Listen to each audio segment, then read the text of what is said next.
now we're looking at squares. Squares is the most specific quadrilateral we're going to look at, has the most properties. So if we follow the flow chart, we have a parallelogram, then you have a rhombus and a rectangle, and when you combine all those properties together, you get the square. So we're going to start off with some of the same things we've had from the parallelogram. We have opposite sides are parallel.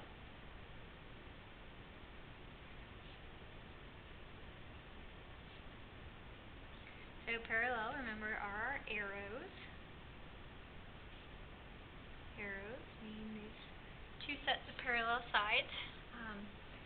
We are going to say that we have all four sides congruent.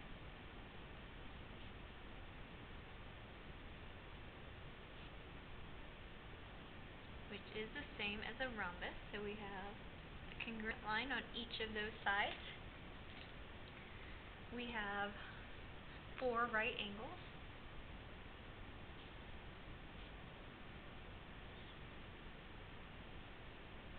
Like we do in a rectangle, we have four right angles in a square also. My little boxes in the corners. And then we get to talking about the diagonals. So I'm going to draw in the diagonals.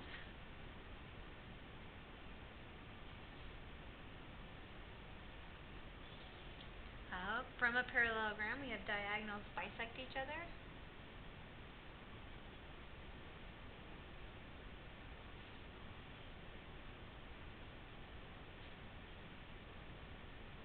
I'm going to say bisect each other and are congruent.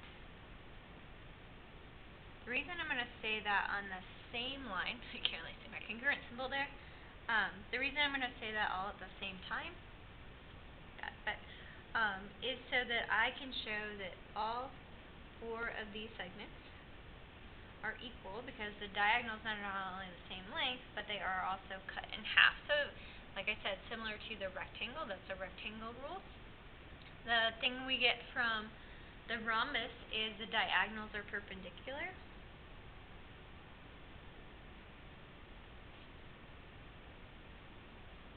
So I'm going to put a 90-degree corner in the center there.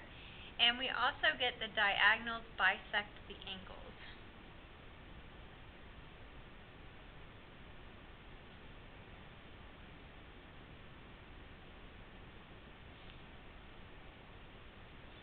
So if this is 90 degrees and the angle is bisected, each side of that is going to be 45 now.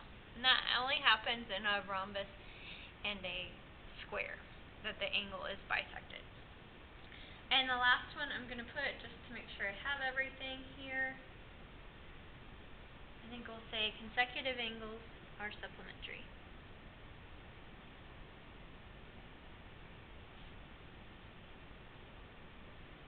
Remember, supplementary means they add up to 180.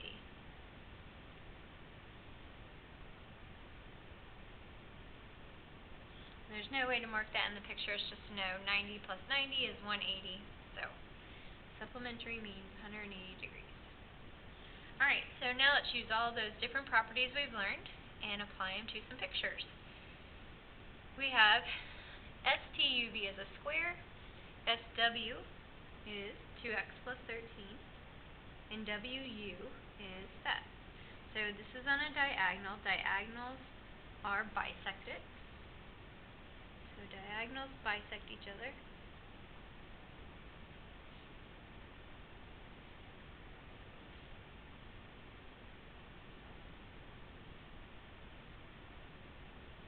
And you can put and congruent if you want. So we're going to set these two things equal to each other.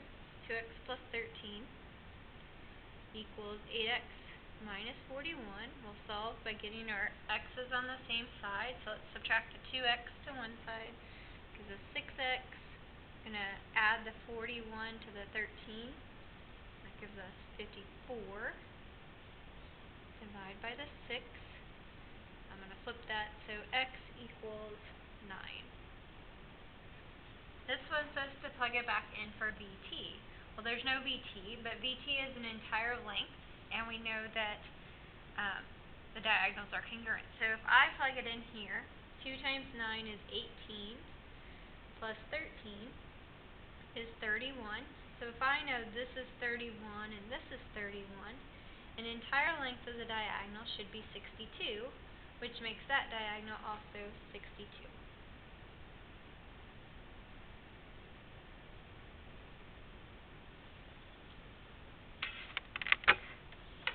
Okay, on this next one we have a square. It looks like we're looking at an angle.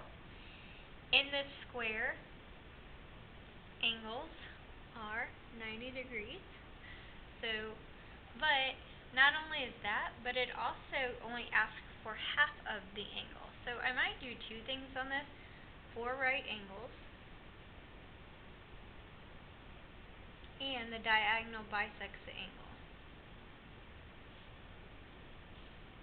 So I separated that there. Diagonal bisects the angle.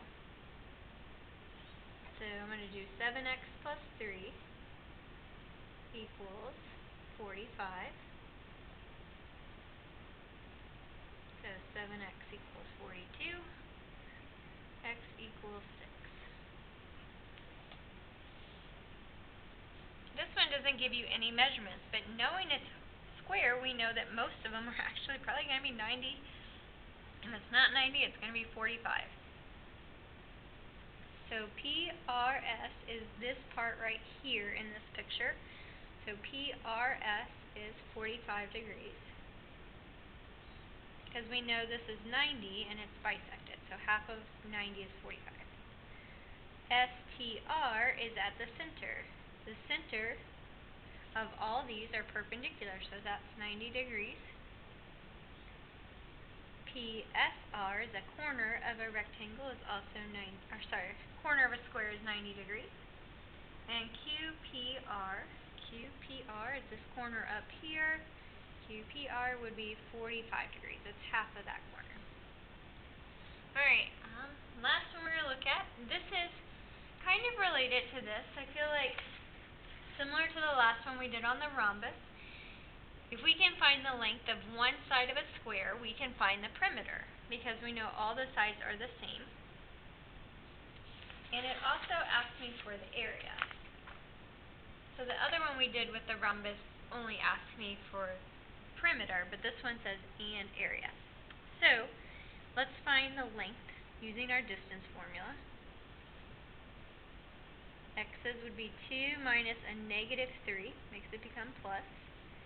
Our y's would be 14 minus 2. Again, this is x, this is y. Make sure you're keeping your x's together and your y's together in these parentheses. So 5 squared is 25. 12 squared is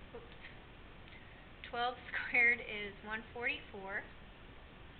I saw I already squared that one, so I want to square that one. 25 and 144 equals 169. So we want to square root 169, and that is 13.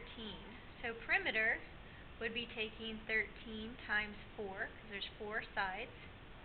So 13 times 4 is 52. Area is, basically they say it's the side squared, or sometimes we think about a rectangle being length times width. So if you take 13 times 13, that's 169. So our perimeter is 52 and our area is 169. So we do have a quiz coming up reviewing these properties. You can always go to Quizlet and do some practice with flashcards just on properties of quadrilaterals. That is a good way to start memorizing these properties. You will have 4 questions on your quiz next class.